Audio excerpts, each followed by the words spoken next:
नजर सीधी कर लें, प्रकाश की लो को एक टक देखते रहें, देखते रहें, बिना पलकों को झपकाए देखते रहें।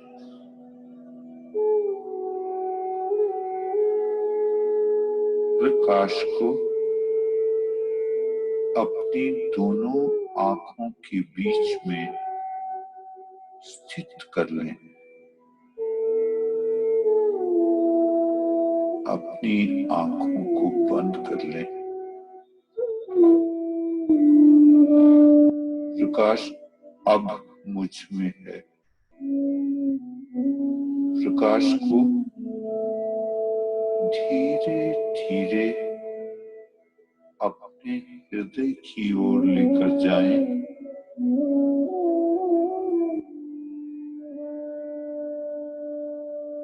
मेरा हृदय प्रकाश से भर गया है।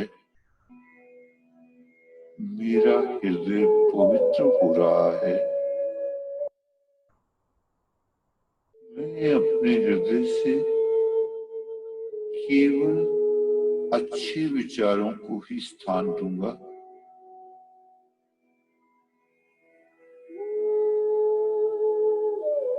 प्रकाश अब धीरे धीरे मेरी दोनों आंखों की ओर जा रहा है।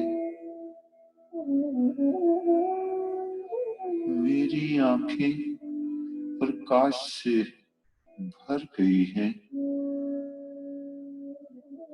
मेरी आंखें पवित्र हो रही हैं। मैं अपनी आंखों से केवल अच्छा ही देखूंगा। प्रकाश मेरी नासिका से गुजरता हुआ मेरे मुख में प्रवेश कर रहा है। मेरा मुख प्रकाश से भर गया है। मेरा मुख पवित्र हो रहा है। मैं अपने मुंह से केवल सात्विक भोजन ही करूंगा। मीठा और बुद्धिमत्तापूर्ण ही बोलूंगा।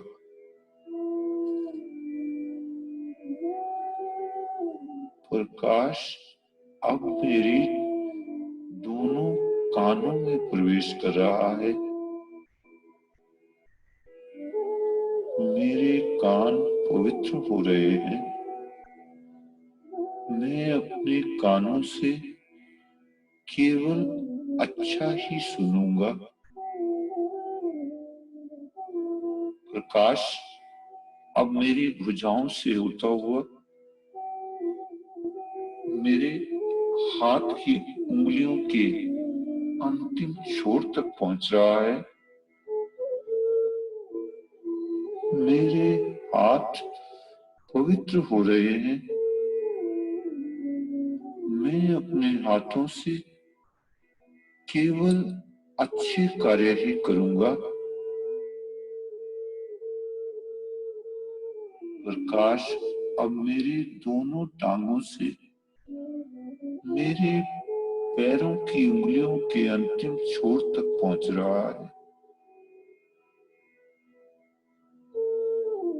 मेरे पैर पवित्र हो रहे हैं। मैं अपने पैरों से केवल अच्छे स्थान पर ही जाऊंगा। प्रकाश मेरे शरीर के प्रत्येक अंग को प्रकाशवान कर रहा है। मेरा पूरा शरीर प्रकाश से भर गया है। मेरा शरीर पवित्र हो रहा है। प्रकाश अब मेरे शरीर से बाहर की ओर तेजी से फैल रहा है। मेरे चारों ओर प्रकाश ही प्रकाश है। ये प्रकाश पेड़ पौधों, पशु पक्षियों, मेरे मित्रों, बंधुओं और उन सब तक पहुंच रहा है जो मुझे पसंद नहीं करते। मैं इस प्रकाश के माध्यम से सभी को अपने प्यार का संदेश दे रहा हूं। पहले प्रकाश मुझ में था, फिर मैं प्रकाश में हुआ। अब मुझ में और प्रकाश में कोई अंतर नहीं रह गया है।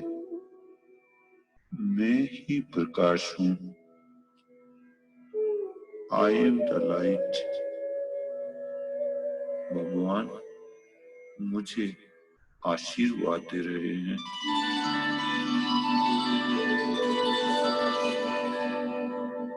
कृपया इस स्थिति का आनंद लें,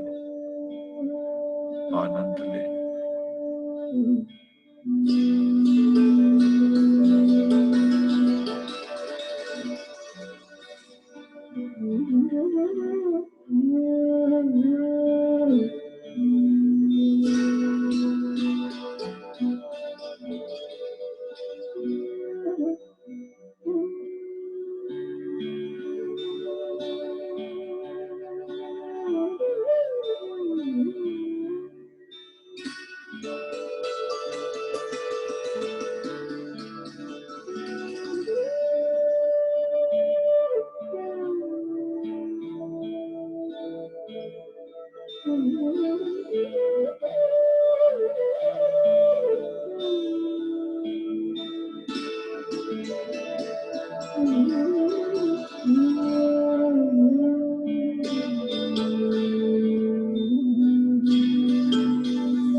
समस्त लोका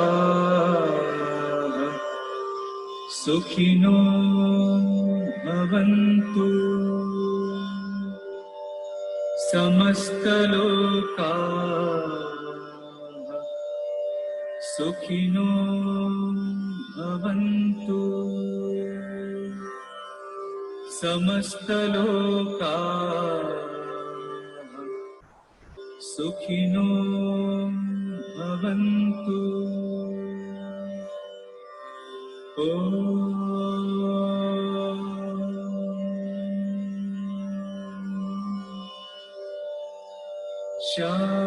शांति शांति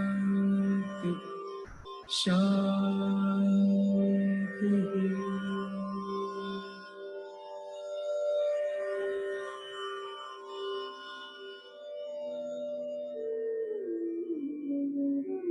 अपने दोनों हाथों की हथेलियों को मलें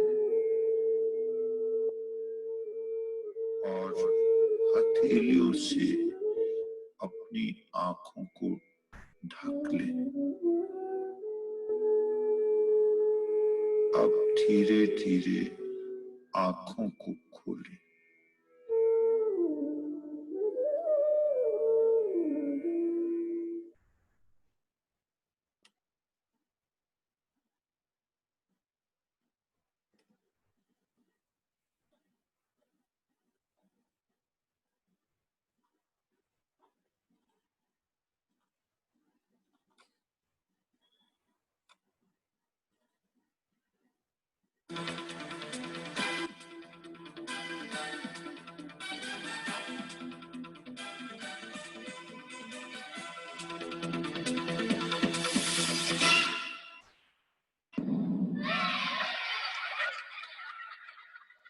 Dear parents and my dear children, welcome once again to the EHV class.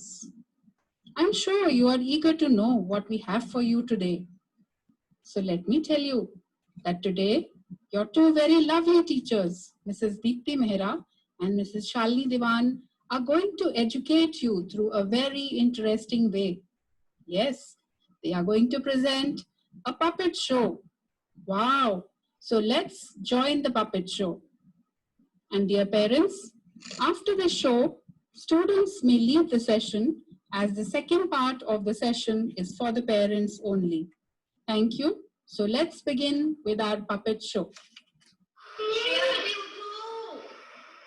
Morning बेटा अभी नहीं ना नहीं बच्चे आपकी क्लास है ना आज तो ऑनलाइन क्लास है ना आप लैपटॉप ऑन कर दो ऑनलाइन क्लास है तो क्या हुआ आपको वही डेली रूटीन फॉलो करना चाहिए जो आप स्कूल जाते वक्त करते थे उठो बच्चे शाबाश गुड गर्ल मेरी बिटिया उठो उठो ब्रश करके आओ देखो मैंने आपका लैपटॉप भी सेट कर दिया है जब आप रेडी हो जाओगे तो हम क्लिक ऑन कर देंगे ओके ओके मामा मैं ब्रश करके आती हूँ चलो चलो शाबाश आजकल के बच्चे भी ना I am feeling so active and fresh चलो अब आप नहा कर भी आओ नहाना नहीं है मुझे कार्टून देखने हैं नहीं बेटा नहीं नहाकर आपको एक्टिव और फ्रेश महसूस होगा ठीक है ओके मामा गुड गर्ल चलो मैं जल्दी से श्रेया के लिए ब्रेकफास्ट बनाती हूँ मामा ब्रेकफास्ट अभी मत बनाना ऑनलाइन क्लास में खाऊंगी नहीं बेटा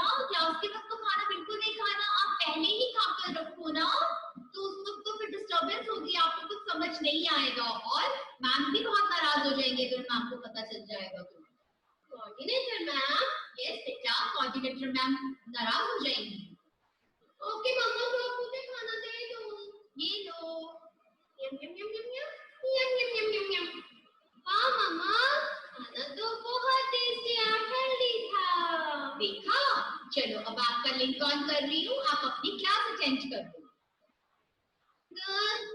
good morning ma'am good morning ma'am good morning ma'am good morning ma'am good morning class So students, I hope you must have gone through the chapter that I taught yesterday. पढ़ लिया आपने class Yes, ma'am. Shreya, beta, why are you so quiet? Ma'am, I want to ask a question. Yes, Shreya. Ma'am, please tell me which is the most expensive means of transport?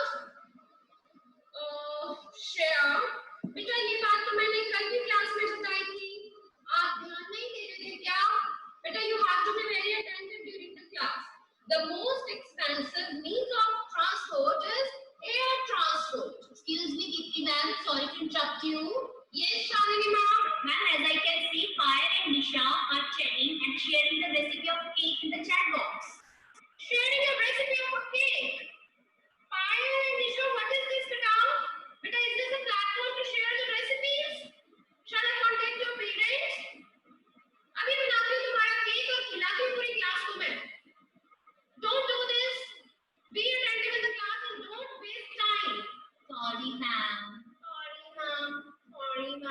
okay so moving on okay I hope you all have books excuse me ma'am your voice is not audible your voice is not clear yes ma'am your voice is not audible बेटा देखो have patience ये virtual classroom है बेटा जो कि technology की वजह से पॉसिबल है और हर चीज की तरह टेक्नोलॉजी के भी फायदे और लिमिटेशंस हैं कभी-कभी इंटरनेट की स्पीड प्रॉपर ना होने की वजह से प्रॉब्लम हो सकती है आप छोड़ना मत जाए मैं आपको दोबारा समझा दूंगी okay okay so let's move on with the chapter okay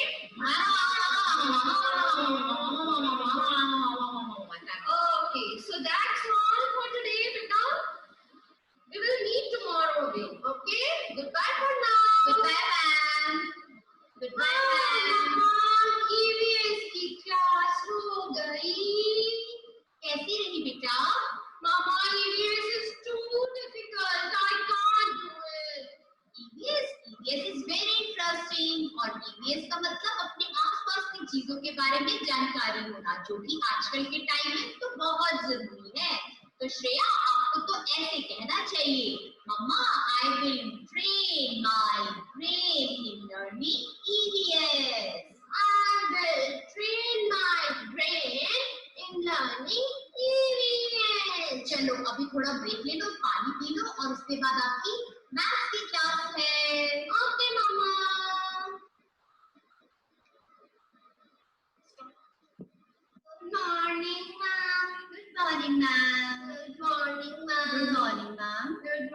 Good morning, class. Beta, I hope you have done your pending work and completed your homework also. Yes, ma'am. Yes, ma'am. Yes, ma'am. No, ma'am. No, ma'am. Shreya, beta, why are you saying no, ma'am? Haven't you done your homework? Beta, this is not done. If you are at home, it doesn't mean that you will not complete your work on daily basis. Okay? So finish your work today only. I'm giving you one more day. Sorry, ma'am. मैं अपना काम आज पूरा कर लूँगी. Yes. Okay. So students, I am going to share question number 1 on my screen, and you have to note it down in your rough notebook. Take out your rough notebook. Mama. क्या हुआ श्रेया? मम्मा, बोलो श्रेया. मम्मा rough notebook है. जल्दी ले दो. कहाँ रखी थी आपने? मम्मा अलमीरा में अभी रफ नोटबुक दो जल्दी. आप अपने पास लेकर क्यों नहीं बैठे थे बेटा? अभी आप दे दो. अच्छा मैं लेकर आई. ये लो श्रेया. आज तो मैंने आपको आपकी रफ नोटबुक दे दी, पर कल से मैं आपको नहीं दूंगी. ऑनलाइन क्लास शुरू होने से पहले ही आप अपनी बुक, नोटबुक और अपना स्टेशनरी सामान पास लेकर रखना. Okay? Excuse me, Shreya. Beta, is this the way to talk to your mama? Just look at the way you are behaving in a class. You are creating disturbance. Why didn't you keep your notebooks and books and stationery items with you before the class? This is not done. Okay? So in future, don't do this. Okay? So let's move on with the rest of the chapter.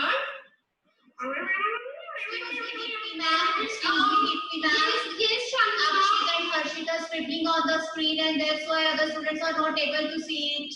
Oh, yes, you're right, Shalini ma'am. Harshit and Ganesh, what is this, beta? Beta, don't scribble on my screen. It takes lots of effort to prepare the PPT, and don't disturb the class. Let's not waste the time and move on with the chapter. Okay? Yes.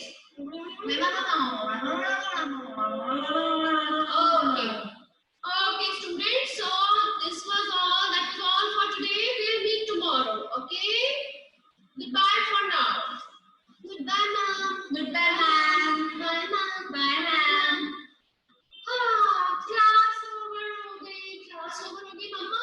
मम्मा कैसी रही Shreya class? आज बहुत मजेदार बात हुई यार. बहुत मजेदार बात हुई. क्या हुआ? मम्मा आज मालूम है तनीषा का ना क्लास ही नहीं ज्वाइन हो पाई. वो लिंक पे क्लिक कर रही थी पर क्लास ही नहीं अटेंड हो रही थी उससे. तो इसमें हंसने वाली क्या बात है? उसका नेटवर्क कनेक्शन पुअर होगा ना. मम्मा आपको पता है उसने भी तो मुझे क्लास में नोटबुक नहीं दी थी. अब मैं भी नहीं दूंगी. नहीं बेटे ऐसे नहीं करते. देखो आपको कितना बुरा लगा था ना जब उसने आपको नहीं दी थी. अब उसको भी कितना बुरा लगेगा ना. तो आपको तो उसकी हेल्प करनी चाहिए और अपनी काम को शेयर करना चाहिए. ओके? तो you should share your work with her. Okay mumma मैं अभी नोट शेयर कर देती हूँ. Good girl. मम्मा मुझे ना एक और बात करनी है. बोलो बेटे. मम्मा मैथ्स इज टू डिफिकल्ट. मुझसे नहीं होगा. I give up. नो बेटे never said I give up. ऐसे मत बोलो. मैथ्स में तो आपको लॉट्स ऑफ प्रैक्टिस की जरूरत पड़ती है और आप बार बार जितनी प्रैक्टिस करोगे उतना आपको मैथ्स समझ में आएगा. रादर आपको तो ऐसे कहना चाहिए कि mumma this may take some time and effort but one day I will able to do it.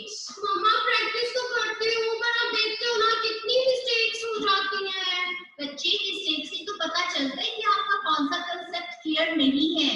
Mistakes help you to improve. So don't get disheartened बच्चा. इसी को तो प्रैक्टिस कहते हैं.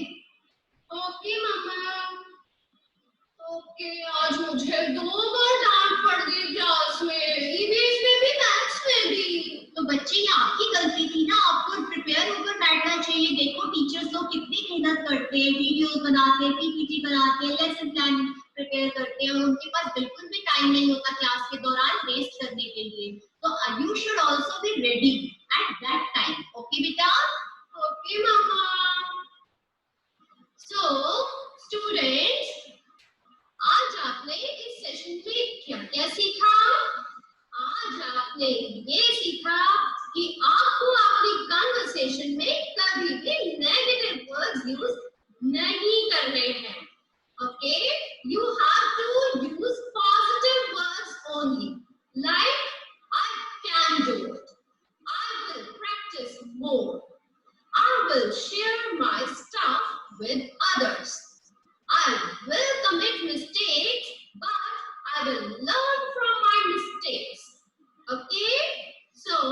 अभी हम आपको छोड़ते हैं पॉजिटिव नोट्स के साथ और जल्दी मिलेंगे आपको नए थॉट्स, नई स्टोरीज और मजेदार लेसन्स के साथ।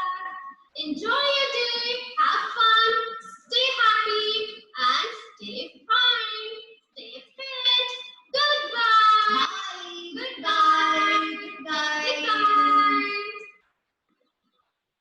Good evening dear parents. ये सेशन पेरेंट्स के लिए है, तो मैं पेरेंट्स से रिक्वेस्ट करूंगा कि अगर बच्चे उनके पास बैठे हों, please tell the child to go. और अगर कोई बच्चा इंडिविजुअली ही देख रहा है, पेरेंट्स पास नहीं है, तो बच्चे को बंद कर कर अपना कंप्यूटर कोई और काम करना है। सो पेरेंट्स, आज जो हम कोशिश करेंगे आपसे शेयर करने की कि एडोलेसेंट एज की क्या प्रॉब्लम है। एडोलेसेंट एज को टीन एज भी कहते थे हम। 13 से लेके 19 साल के जो बच्चे, उनको हम एडोलेसेंट एज में कहते थे। अब ये एज जो है वो 13 से ना होकर 11 से लेकर 19 साल तक की एज हो गई है। इस एज में बच्चे के अंदर इतनी चेंजेस आ रही हैं, टाइम इतना फास्ट चल रहा है, और बच्चा जो जिस तरीके से बिहेव करता है वो बिहेव पेरेंट्स को पसंद नहीं आता। कई बार ये देखा है कि टीन एज में जो मिसअंडरस्टैंडिंग्स बच्चे में और पेरेंट्स के बीच में हो जाती हैं, वो लाइफ लॉन्ग रहती हैं। जैसे एक चरवाहा भेड़ों को चराने के लिए जब लेकर जाता है सुबह के वक्त, और शाम को जब उसने वापस आना होता है तो भेड़ें फिर से वापस वही जगह पर आ जाती हैं। वैसे ही जो बच्चे 11 साल की एज में पहुंचते हैं, 11 साल से 19 साल की एज में, उस एज में उनको डील करते हुए अगर हम सावधानी रखें तो हमारी रिलेशनशिप वही बच्चे के साथ हो सकती है जो 11 साल की एज में हमारी थी बच्चे के साथ। बीच में जैसे भेड़ों को ढूंढकर लाना बड़ा मुश्किल है, ऐसे ही बीच में जब हम अपनी अंडरस्टैंडिंग को करेक्ट करने की कोशिश करते हैं तो कई बार हम कामयाब नहीं होते। तो इसलिए हमें ख्याल रखना है, और वो क्या क्या प्रॉब्लम्स हैं जिनमें हमें कॉन्शियस रहना है, उसकी हम बात करेंगे। सबसे ज्यादा शिकायत जो पेरेंट्स को होती है वो होती है आर्गुमेंट की, कि मेरे आगे बोलता है, मैं कुछ कहता हूं मुझसे पूछता है क्यों, और ये मुझे पसंद नहीं है। यहां मैं आपसे ब्रीफ करना चाहता हूं, आर्गुमेंट एक ऐसी क्वालिटी है, आप इसको मेरिट समझिए, इसको डीमेरिट नहीं समझिए। ये आपके बच्चे में होना जरूरी है। अगर आपका बच्चा अभी ये आर्गुमेंट की क्वालिटी को नहीं सीखेगा तो ये पब्लिक में कामयाब नहीं हो पाएगा, इसमें लीडरशिप क्वालिटी नहीं होगी, ये किसी को अपनी बात के लिए कन्विंस नहीं करा पाएगा। और आने वाले समय में क्योंकि इसकी बहुत सख्त जरूरत है, इसलिए जरूरी है कि हम उसकी इस आर्गुमेंट वाली क्वालिटी को एनहांस करें। आप देखिए, शेरनी का जो कैब है, बचपन में जब वो थोड़ा बड़ा हो रहा होता है तो वो अपनी मदर के ही को काटता है, दर्द मदर को होता है, पर शेरनी जानती है कि अगर मैंने उसको ऐसा नहीं करने दिया तो उसके दांत मजबूत कैसे होंगे, बड़ा होकर वो अपना शिकार कैसे कर पाएगा। इसलिए वो बच्चे को ऐसा करने देती है, और जो उसको दर्द भी होता है तो उसको सहन करती है। तो आर्गुमेंट को हम मेरिट समझते हुए लें, डीमेरिट ना लें। जब हम ये सोचते हैं कि ये बच्चा पहले मैं जो कहता था उसको मान लेता था, आज बात बात पे आर्गुमेंट करता है, ये खराब हो गया है, तो ये इस एज की डिमांड है, इस डिमांड को समझते हुए हमको बिहेव करना है। कुछ सेलिएंट फीचर हम आपसे डिस्कस करते हैं। एडोलेसेंट एज में बच्चे के अंदर मॉरल सर्च इंटेंसिफाइड हो जाती है, भगवान है कि नहीं है तो ऐसा क्यों होता है, वैसा क्यों होता है, जो लोग अच्छे होते हैं उनको कष्ट क्यों उठाना पड़ता है, जो बुरे होते हैं वो ऐश क्यों करते हैं, इस तरीके की बातें बच्चा सोचना शुरू कर देता है। माँ बाप की तरफ से उसको प्रेशर का सामना करना पड़ता है, क्योंकि जब वो जानता है +1 +2 के एग्जाम में अगर उसके मार्क्स ना आए, उसको कहीं कोई जॉब ना मिली, कहीं कोई अच्छा कॉलेज ना मिला, तो इस सब चीजों का प्रेशर रहता है। पेरेंट्स उसको बार बार उसका एम एंड ऑब्जेक्टिव याद कराते रहते हैं। ऐसा ही प्रेशर उसको अपने पीयर ग्रुप से, कल्चर से और उसकी अपनी आत्मा से भी झेलना पड़ता है। कई बार उसकी आत्मा में किसी उसके अपने एक्ट को से ही गिल्ट आती है, उसको लगता है ये बात मुझे अपने पेरेंट्स को बता देनी चाहिए कि नहीं बतानी चाहिए। डिफरेंट टाइम की सिचुएशन का उसको सामना करना पड़ता है। वो अपने पेरेंट्स का उतना रिगार्ड नहीं कर पाता जो वो बचपन में करता था। जैसे बचपन में वो अपने पेरेंट्स को हीरो मानता था, अब वो बात नहीं रहती है। अब वो कहीं ना कहीं पेरेंट्स के साथ वो जनरेशन गैप की वजह से उसको अपने पेरेंट्स के बिहेवियर से, उनके एक्शन से काफी हद तक शिकायत रहती है। उसके लिए अपने दोस्तों का कहना, दोस्तों की बात को मानना ज्यादा वैल्यू रखता है। वो पेरेंट्स से ज्यादा अपने दोस्तों की बात को मानता है और एक परफेक्ट मॉरल सिस्टम की उसको तलाश होती है। दूसरे के अंदर वो फॉल्ट ढूंढने की कोशिश करता रहता है। अगर उसके पेरेंट्स की कहीं भी उसको थॉट, वर्ड और डीड के बीच में यूनिटी नहीं होती तो वो उसको बहुत ज्यादा महसूस करता है। पेरेंट्स से किसी तरीके की इंटरफेरेंस उसको पसंद नहीं है। छोटे छोटे इश्यूज पर ही वो घर में कोहराम मचा देता है, छोटे छोटे इश्यूज पे ही उसकी लड़ाई हो जाती है। और जो उसकी वार्म रिलेशनशिप है बच्चे की आपके साथ, वो कहीं ना कहीं खो जाती है। टीन एज में ये सिलसिला चलता रहता है। आप याद करते हैं कि ये कितना सोबर होता था, कितना मेरी बातें मानता था, और अब ये मेरी परवाह नहीं करता। बहुत डिमांडिंग हो जाता है। उसको हर चीज के अंदर वो आपसे मॉरल सर्च की उम्मीद करता है, मोरालिटी की उम्मीद आपसे करता है। सेकंड आता है लव एंड लॉ। जब हम बच्चे की नर्सरिंग करते हैं तो हमारे सामने दोनों तरह की सिचुएशन आती है। कई जगह डिसिप्लिन की जरूरत पड़ती है, कई जगह उसको प्यार की भी जरूरत पड़ती है, पर दोनों के बीच में बैलेंस रहना चाहिए। ज्यादा प्यार भी बच्चे को बिगाड़ता है और ज्यादा डिसिप्लिन भी बच्चे की पर्सनैलिटी को डिस्टॉर्ट करता है। कुम्हार जब घड़ा बनाता है तो घड़े की मिट्टी को सेटल करने के लिए एक हाथ उसका घड़े के भीतर होता है, एक हाथ बाहर होता है।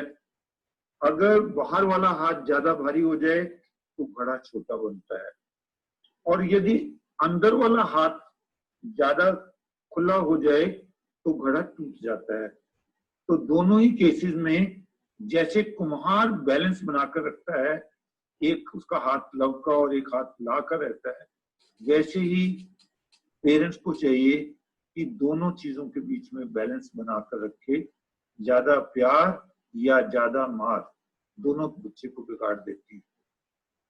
अपनी बात को सोच समझ कर बच्चे के साथ करें। हम स्कूल लाइन में देखते हैं, पेरेंट्स आकर कहते हैं, बच्चा सामने है, सर आप इसका टीसी दे दीजिए, मैंने इसको नहीं पढ़ाना, मैंने तो इसको अब मार्केट से, वेजिटेबल मार्केट से सब्जियां लाकर दे दूंगा, यहाँ अपनी रेडी फेडी लगाएगा, ऐसे ही गुजारा करेगा, इसने पढ़ना पढ़ाना नहीं है। तो हम बच्चे को बाहर भेजकर पेरेंट्स से कहते हैं कि वाकई आप सच कह रहे हैं क्या वाकई आपको इसका टीसी चाहिए? नहीं सर, वो तो बच्चे को डराने के लिए। तो हम फिर पेरेंट्स को यही कहते हैं, आप ऐसी कोई बात ना करें जिस बात को बच्चा जानता हो कि ये वो करेंगे नहीं, ये सिर्फ कहने के लिए है। आपने अक्सर देखा होगा घरों में भी, मदर जब बच्चे को पढ़ाने के लिए कहते कहते उब जाती है और तब वो फादर को कहती है, देखिए ये इसके पीछे मैं ही कोशिश करती रहती हूँ, आप इसको कभी कुछ नहीं कहते। और जब फादर एक ही बार कहता है बेटा पढ़ लो, बच्चा किताबें लेकर बैठ जाता है, क्योंकि उसको मालूम होता है कि फादर सीरियस है, अगर मैं नहीं पढ़ूंगा तो कुछ हो जाएगा। और वो सीरियसनेस उसकी मदर के कॉन्सेप्ट में नहीं रहती, वो मदर की बात को सीरियसली नहीं लेता, क्योंकि मदर कई बार उसको ऐसा कह देती है, बेटा आप ये नहीं करोगे तो मैं ऐसा कर दूंगी, आज खाना नहीं मिलेगा, पॉकेट मनी नहीं मिलेगी, और फिर वो दे देती है। तो हमारी जो बात है, जो हम बात कहते हैं, वो कच्ची हो जाती है। तो हमें कोशिश करनी है जो काम हम कर ही नहीं सकते वो हम बच्चे के साथ शेयर ना करें, हम कोशिश करें कि वही कहें जो पॉसिबल हो हमारे से करना।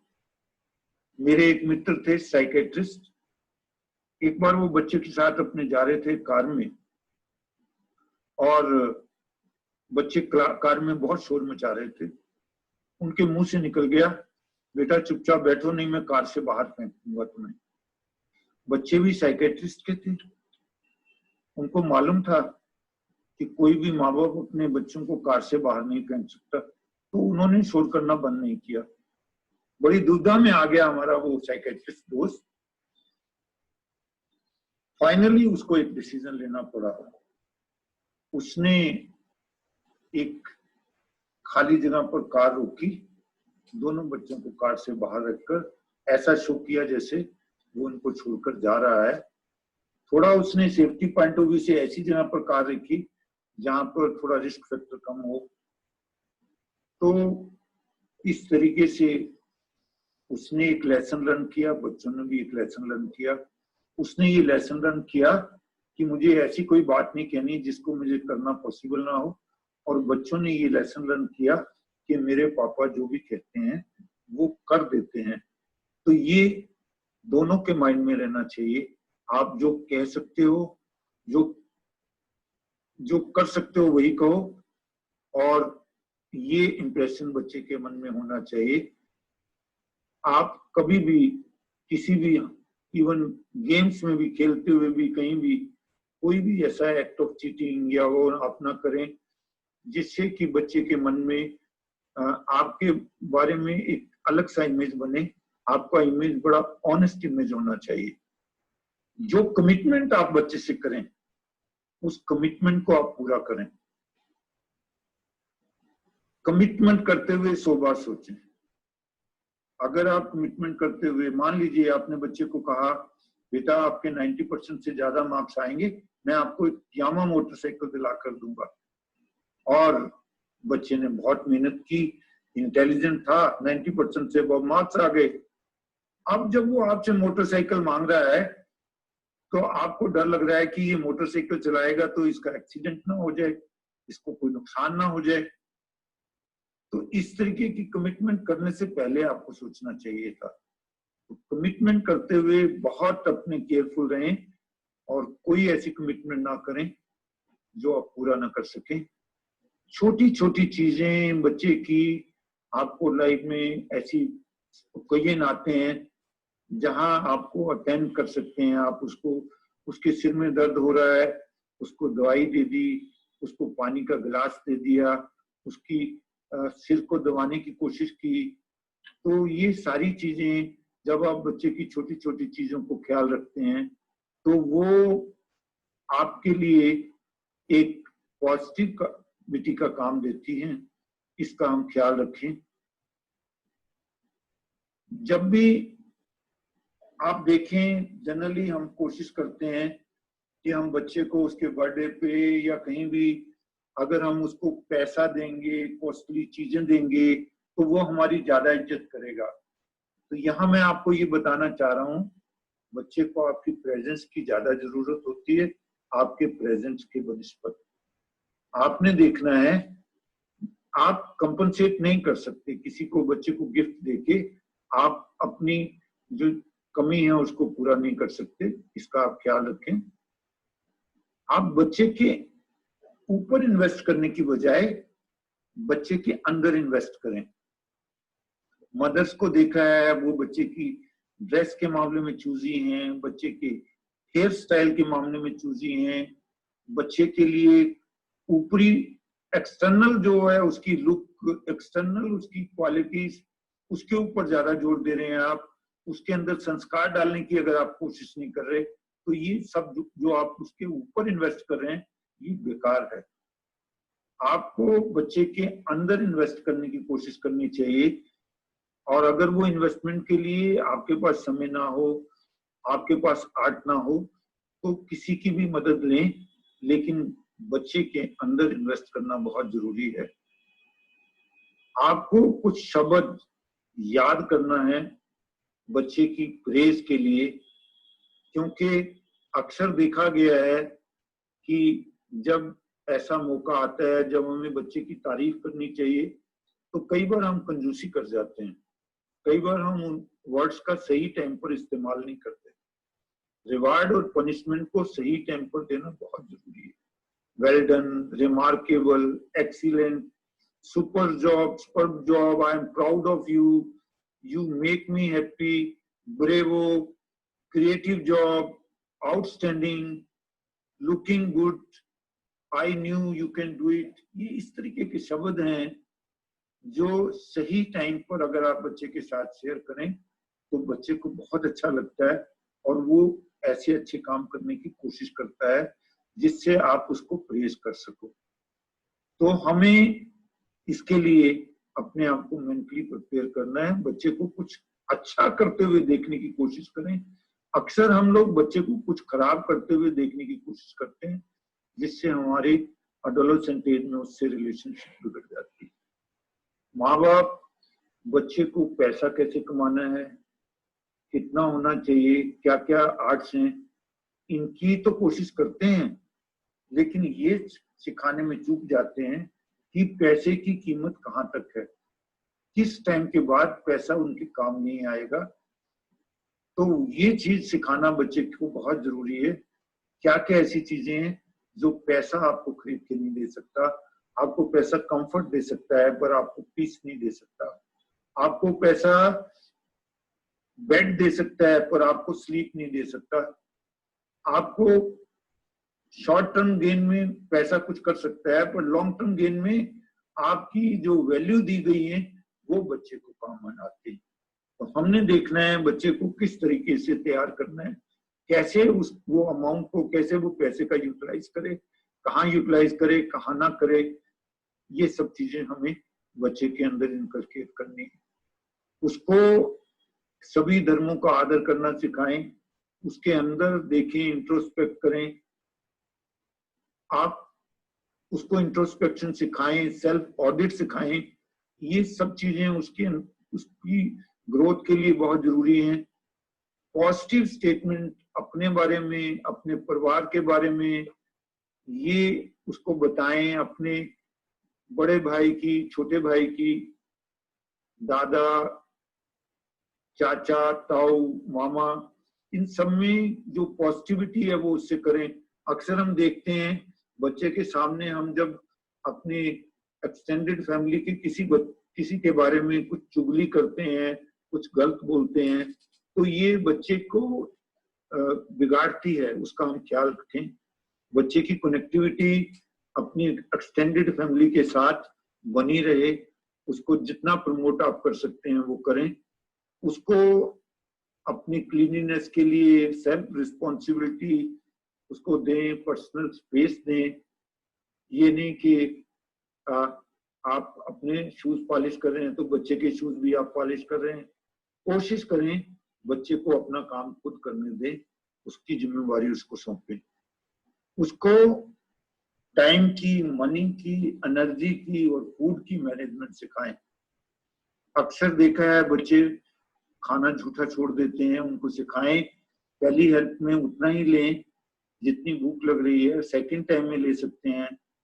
उसको एनर्जी का प्रॉपर यूज करना है, ज्यादा ऊंचा नहीं बोलना, ज्यादा देर तक नहीं बोलना, ज्यादा देर तक टेलीविजन, मोबाइल नहीं देखना। आइस की एनर्जी को, एयर की एनर्जी को, टाइम की एनर्जी को, पैसे को सही तरीके से इस्तेमाल करना है, उसको मैनेज करना है सही तरीके से, वेस्ट नहीं करना। और घर में भी आपका एटमॉस्फेयर जो है उसको मदद करनी है कि वार्मथ वाला एटमॉस्फेयर हो, वो इन्वायरमेंट को एक्सेप्ट करे, घर के इन्वायरमेंट को, उसको घर आना अच्छा लगता हो, ना कि उसको घर आते ही ये कोफत हो कि मैं कहाँ आ गया। इसके लिए आपको कोशिश करनी है बच्चे को devotional music, visual, creative art, hobbies, picnic, stories, discussion, ये सब चीजें इसमें इन्वॉल्व करो। क्या मालूम पिछले बर्थ में वो कोई आर्टिस्ट हो, वो कोई म्यूजिशियन हो, वो डिफरेंट हॉबीज का जब वो करता है तो उसमें से अगर उसके पिछले बर्थ की कोई हॉबी होती है, वो हॉबी उसका फिर उसमें एक्सटेंड कर जाता है, वो उसको अच्छा लगता है। उसको thank you, sorry, excuse me, ये जो जनरल वर्ड्स हैं इनके बारे में कैसे कब यूज करना है इसकी प्रैक्टिस दें। और सबसे ज्यादा जरूरी बात है उसको थैंक्स सिखाएं, जिससे भी कुछ सीखने को मिले, जिसने भी थोड़ा सा काम किया हो उसको थैंक यू करे, भगवान का धन्यवाद करे बार बार। जब भी खाना खाए, खाना खाने से पहले हाथ जोड़े, भगवान आपका बहुत शुक्र है, आपने मुझे इतना अच्छा खाना दिया, इतना अच्छा घर दिया। सो ये सब चीजें सिखाने की जिम्मेवारी आपकी है। उसकी आपकी जो रिलेशनशिप है वो सेल्फ रिस्पेक्ट पर, सिंसियर रिस्पेक्ट के ऊपर बेस हो, ये कार्य आपको करना है। बच्चे को पावर ऑफ प्रेयर जरूर सिखाएं। जनरली हम लोग कहते हैं अभी ये पढ़ रहा है, इसको अपनी पढ़ाई की तरफ ही ध्यान देना चाहिए। आपका अपना विश्वास ही नहीं होता कि प्रेयर वर्क करती है, तो वही बच्चे के अंदर भी आ जाता है। तो ऐसे में जब बच्चा किसी अप्स एंड डाउन्स में आता है तो वो कोई गलत स्टेप ले बैठता है। अगर हम चाहते हैं बच्चे की प्रेयर के बीच में श्रद्धा हो, और उसके लिए आप बचपन से उसको start early, drive slowly, reach safely, अगर आप बचपन से ही बच्चे को ये प्रेयर सिखाएंगे, वो कोई भी गलत कदम उठाने से पहले प्रेयर करेगा और वो बच जाएगा। अक्सर जो आजकल सुसाइड होते हैं, जो आजकल क्राइम होते हैं, उस क्राइम के पीछे एक ही रीजन होता है कि हमने बच्चे को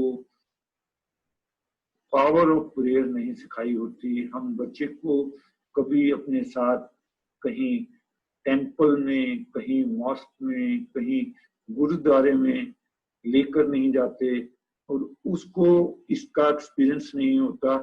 तो वो जब भी कोई अप एंड डाउन आता है तो उसमें वो अपने आप को बैलेंस मेंटेन नहीं कर पाता। ये प्रेयर एक गाड़ी के शॉकर के तौर पे काम करती है। जैसे उबड़ खाबड़ रोड पर अगर गाड़ी चल रही हो तो वो शॉकर उसको, उसके बॉडी पार्ट्स को गाड़ी के बचाता है। ऐसे ही व्यक्ति को पावर ऑफ प्रेयर बचाती है।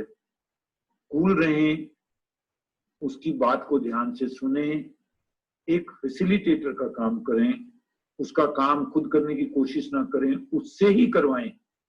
कई तो टीचर्स, कई पेरेंट्स मैंने देखा है, वो बच्चे ने होमवर्क नहीं किया, उसका स्कूल जाने का टाइम हो गया, उसकी कॉपी लेके खुद ही होमवर्क करना बैठ जाते हैं कि ठीक है नहीं तो इसको घर स्कूल में पनिशमेंट मिलेगी। उसके इंटरेस्ट में इंटरेस्ट लें। उसका पहले तो देखें कि वो किस चीज को लाइक करता है, उसमें देखें कि उसमें पॉजिटिविटी कहाँ है, उस पॉजिटिविटी को कैच करें। उस पॉजिटिविटी को कैच करने के लिए आपको भी वो चीज अच्छी लगनी चाहिए। जब आप इंटरेस्ट लेंगे तो वो इंटरेस्ट उसके काम आएगा। अपनी टीनेज के बारे में सोचें। जब आप उसकी उम्र में थे तो आपके अंदर किस तरीके के थॉट आते थे, आप किस तरीके की गलतियां करते थे। सेम गलतियां बच्चा भी कर सकता है, तो उन गलतियों से बच्चे को कैसे बचाना है और उस पर कितना गुस्सा करना है, क्या उसकी क्वांटिटी होनी चाहिए, क्या उसकी ड्यूरेशन होनी चाहिए, ये सब आपको तय करना है। उसको उसके खाने में, उसकी हर चीज में कोशिश करें प्यार बोलने की। मान लीजिए उसको आप घर स्कूल जाने के लिए खाना देते हैं, वही सैंडविच को थोड़ी सी शेप में काट दें, उसको डेकोरेट कर दें, क्योंकि जो खाना देखने में अच्छा लगेगा वो खाना खाने में भी फिर अच्छा लगता है।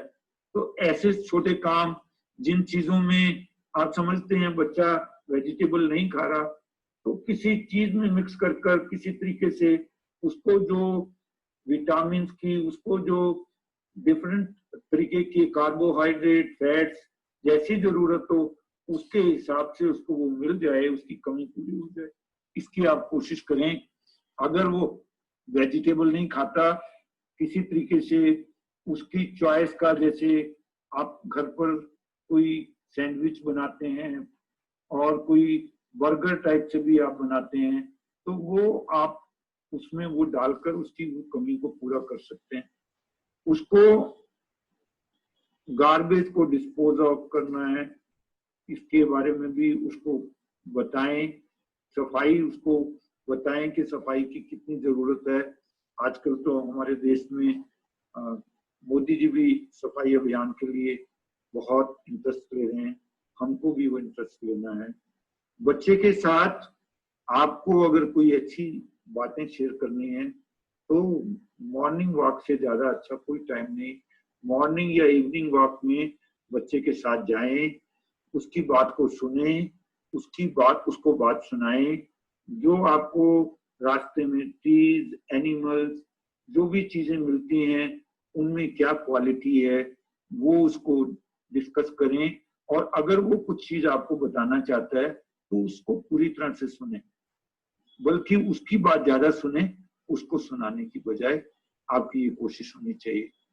आपको उसके अंदर 5 T का बैलेंस करना है: टच, टाइम, ट्रस्ट, टॉक और टॉलरेंस। ना तो ये कम होना चाहिए और ना ही ये जरूरत से ज्यादा होना चाहिए। इनके बीच में बैलेंस बनाना जरूरी है। बच्चे को जब जरूरत हो, जब उसके आपको लगे तो उसके जरा हाथ, सिर पे हाथ फेर दें। उसके साथ जो टाइम, आप जितना टाइम आप खाने के वक्त बैठते हैं उस टाइम लगाएं। वो कुछ कह रहा है, उसकी बात पर ट्रस्ट करें, उससे जितनी बात करना चाहिए उतनी बात जरूर करें और उसकी छोटी मोटी गलतियों को टॉलरेट करें। ये 5 चीज के बीच में आपका बैलेंस बनाना बहुत जरूरी है।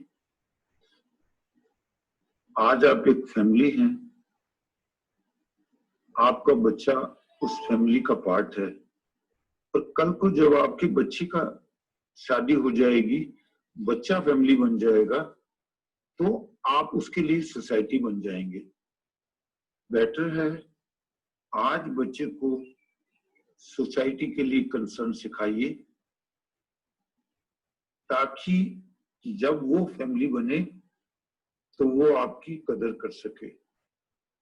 कई बार पेरेंट्स हमारे पास आते हैं, कंप्लेन करते हैं कि जी आप बच्चों से स्कूल में ये ईंटें उठवा रहे हैं या मैनुअल लेबर करवा रहे हैं, क्या मैंने इसलिए इस बच्चे को यहाँ भेजा था? तब मैं पेरेंट्स को कहता हूँ कि आप अगर आज बच्चे को इस तरीके की सोसाइटी के लिए काम करने के लिए रोकेंगे तो कल को जो पानी का गिलास बच्चे ने आपको देना है, आप उससे अपने आप को वंचित कर रहे हैं। बच्चे को जब कभी अड़ोस पड़ोस में कहीं आप किसी बीमार का हाल पूछने जा रहे हैं, किसी को अटेंड करने जा रहे हैं, कोशिश करें हो सके तो बच्चे को अपने साथ लेकर जाएं।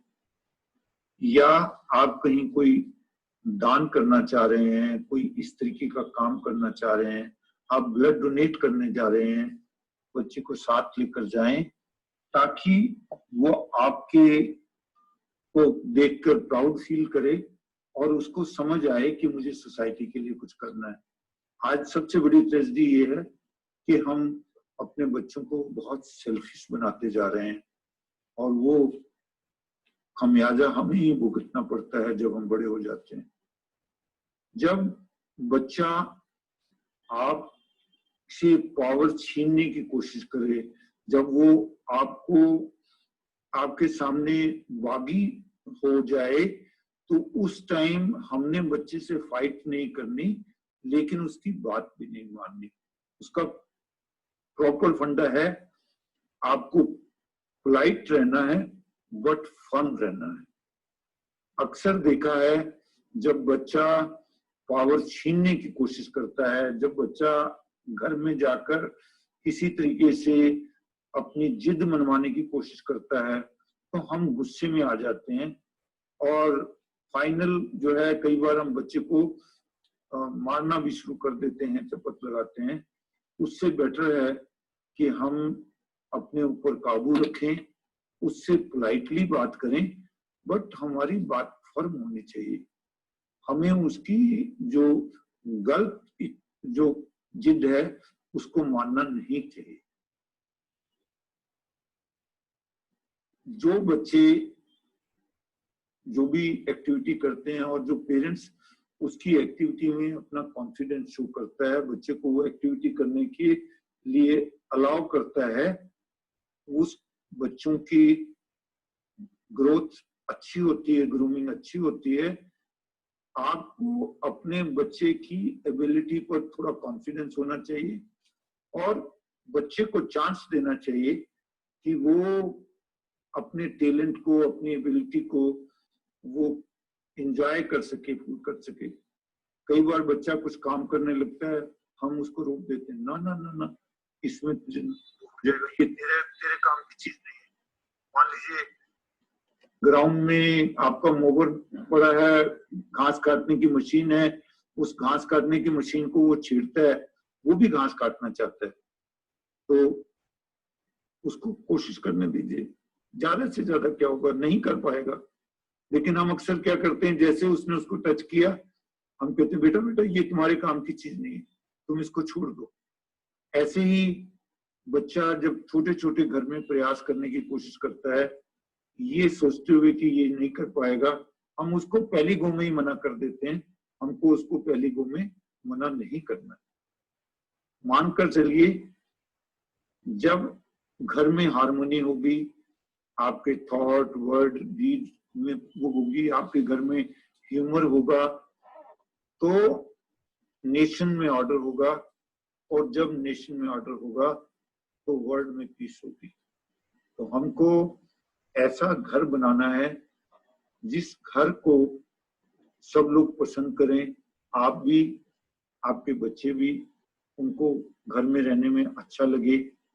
कभी कभी बाहर जाना और बात है, और फाइनली घर घर होता है, ये बात हमने बच्चे को सिखानी है।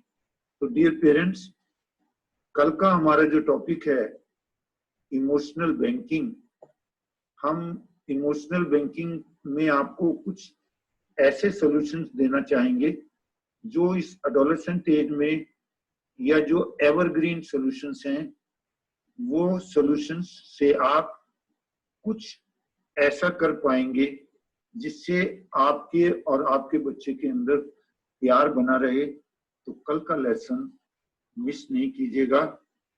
कल हमारी क्लास 6:30 की जगह 7:30 पे होगी। आपका कोई भी आज की प्रेजेंटेशन को लेकर कोई भी सुझाव है, तो वो सुझाव आप हमें, आपको जो ईमेल एड्रेस हमने दिया है ehvdcms@gmail.com पर देना न भूलिएगा। आपकी कोई भी पर्सनल प्रॉब्लम हो, आपको अपने बच्चों से जहां भी प्रॉब्लम आ रही है, आप ये यूज कीजिए जीमेल। कोशिश करेंगे उसका आंसर हम आपको इमोशनल बैंकिंग में दे पाए। कल का लेसन बहुत इंपॉर्टेंट है, आप प्लीज उसको अटेंड कीजिएगा। Thank you very much.